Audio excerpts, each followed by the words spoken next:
The first thing I would think is, again, look at policy. Make sure your policies are up to date. Laws are changing quickly now because the technology is changing quickly. You need to have those policies in place to back up everything you do from then on out. Also, I would say invest in training your staff and making sure you have the right staff in place. Whether you're sharing staff with other districts or you're bringing in a third party, invest in that.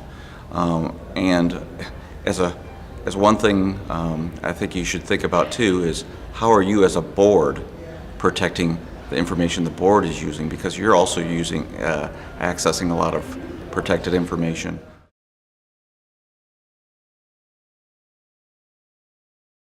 It can be anything as small as somebody, for instance, your board secretary getting what's called a phishing email, where somebody appears to be legitimate that says, here, I'm sharing this document with you, log in and get it. So she goes in, it looks like a Google site or looks like Office 365. She puts in her username and password. Now that hacker has that login and they can potentially get into the system, get into whatever the school board secretary can get into.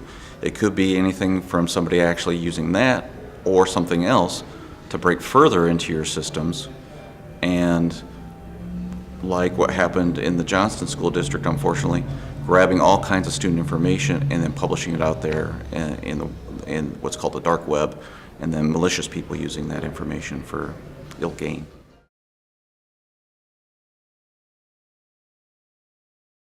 Again, it comes back to education.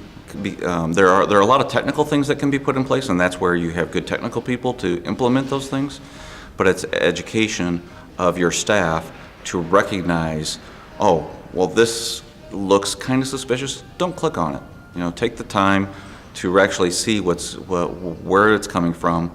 I think it would be good to invest. There are trainings out there that are web-based that take an hour of time that teach your staff how to avoid these potential pitfalls.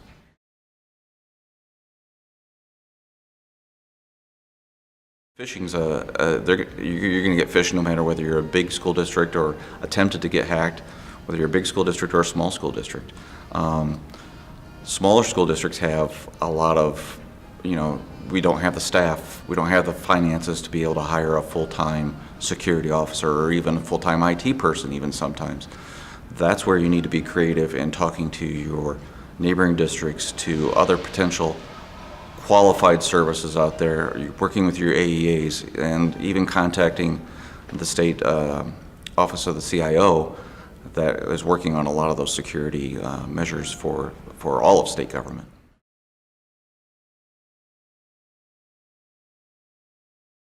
The thing I think everybody needs to be aware of is it's not a matter of if you will be breached.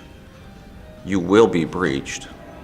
It may not be at the level of all your student records being taken. It may just be one teacher's account getting hacked, but that's a breach. So it's how you have things set up to mitigate and then deal with those breaches that's important.